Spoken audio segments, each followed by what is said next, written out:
আমি যখন বাড়িতে পৌঁছলুম তখন দুপুর।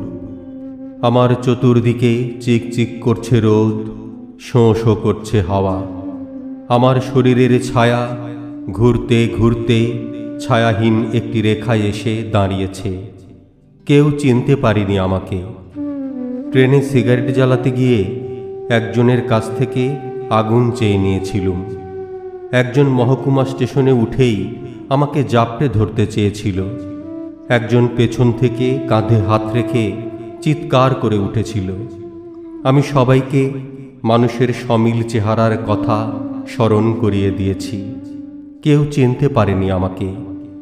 একজন রাজনৈতিক নেতা, তিনি কমিউনিস্ট ছিলেন, মুখোমুখি বসে দূর থেকে বারবার চেয়ে দেখলেন, কিন্তু চিনতে পারলেন না। বারহাট্টায় নেমেই রফিজের স্টলে চা খেয়েছি। অথচ কি আশ্চর্য, পুনর্বার চিনি দিতে এসেও রফিজ আমাকে চিনল না। দীর্ঘ 5 বছর পর পরিবর্তনহীন গ্রামে ফিরছি আমি। সেই একই ভাঙা পথ, একই কালো মাটির আল ধরে গ্রামে ফেরা। আমি কতদিন পর গ্রামে ফিরছি। আমি যখন গ্রামে পৌঁছলুম তখন দুপুর।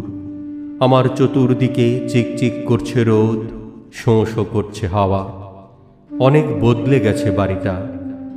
টিনের চাল থেকে শুরু করে পুকুরের জল, ফুলের বাগান থেকে শুরু করে গরুর গোয়াল, চিহ্নমাত্র শৈশবের স্মৃতি যেন নেই কোনোখানে।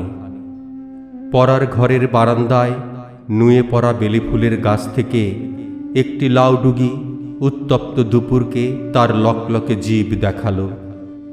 স্বতঃস্ফূর্ত মুখের দাড়ির মতো বাড়িটির চতুর্দিকে ঘাস, জঙ্গল, গর্ত, আগাছার গাঢ় বন গড়ে উঠেছে অনায়াসে। যেন সবখানেই সভ্যতাকে ব্যঙ্গ করে এখানে শাসন করছে গোয়ার প্রকৃতি। একটি শেয়াল একটি কুকুরের পাশে শুয়েছিল প্রায়। আমাকে দেখেই পালালো একজন গন্ধ শুকে নিয়ে আমাকে চিনতে চেষ্টা করল। যেমন পুলিশ সমেত চেকার তেজ গায়ে আমাকে চিনতে চেষ্টা করেছিল।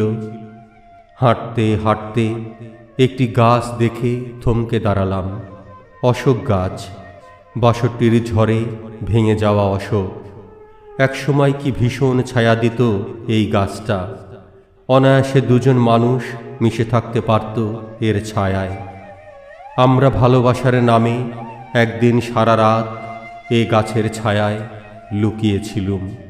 সেই বাসন্তী, আহা সেই বাসন্তী এখন বিহারে ডাকাত স্বামীর ঘরে 4 সন্তানের জননী হয়েছে। পুকুরের জলে শব্দ উঠল মাছের, আবার জীব দেখালো সাপ। শান্ত স্থির বোকা গ্রামকে কাঁপিয়ে দিয়ে একটি এরোপ্লেন তখন উড়ে গেল পশ্চিমে। আমি বাড়ির পেছন থেকে দরজায় টোকা দিয়ে ডাকলুম, মা। বহুদিন যে দরজা খোলেনি, বহুদিন যে দরজায় কোনো কণ্ঠস্বর ছিল না। মরচে পড়া সেই দরজা মুহূর্তেই ক্যাচ ক্যাচ শব্দ করে খুলে গেল। বহুদিন চেষ্টা করেও যে গোয়েন্দা বিভাগ আমাকে ধরতে পারেনি, চৈত্রের উত্তপ্ত দুপুরে অফুরন্ত হাওয়ার ভিতরে সেই আমি কত সহজেই একটি আলিঙ্গনের কাছে বন্দী হয়ে গেলুম। সেই আমি কত সহজেই মায়ের চোখে চোখ রেখে একটি অবুঝ সন্তান হয়ে গেলুম। মা আমাকে ক্রন্দনসিক্ত একটি চুম্বনের মধ্যে লুকিয়ে রেখে অনেক জঙ্গলের পথ অতিক্রম করে পুকুরের জলে চাল ধুতে গেলেন। আমি ঘরের ভিতরে তাকালুম। দেখলুম 2 ঘরের মাঝামাঝি যেখানে সিদ্ধিদাতা গণেশের ছবি ছিল সেখানে লেনিন। বাবার জমা খরচের পাশে কার্ল মার্কস। আলমিরার একটি ভাঙা কাচের অভাব পূরণ করছে ক্রুপস্কায়ের ছেঁড়া ছবি। মা পুকুর থেকে ফিরছেন। সন্ধ্যায় মহকুমা শহর থেকে ফিরবেন বাবা। তার পিঠে সংসারের ব্যাগ ঝুলবে তেমনি। সেনবাড়ি থেকে খবর পেয়ে বৌদি আসবেন, পুনর্বার বিয়ে করতে অনুরোধ করবেন আমাকে। খবর পেয়ে যশ মাদক থেকে আসবে ন্যাপকর্মী ইয়াসিন। 3 মাইল বৃষ্টির পথ হেঁটে রসুলপুর থেকে আসবে আদিত্য।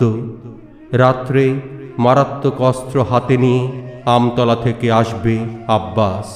ওরা প্রত্যেকেই জিজ্ঞেস করবে ঢাকার খবর। আমাদের ভবিষ্যৎ কি? আইয়ুব খান এখন কোথায়? শেখ মুজিব কি ভুল করেছেন? আমার নামে কতদিন আর এরকম হুলিয়া ঝুলবে? আমি কিছুই বলবো না। আমার মুখের দিকে চেয়ে থাকা সারি সারি চোখের ভিতরে বাংলার বিভিন্ন ভবিষ্যৎ চেয়ে চেয়ে দেখব। উৎকণ্ঠিত চোখে চোখে নামবে কালো অন্ধকার।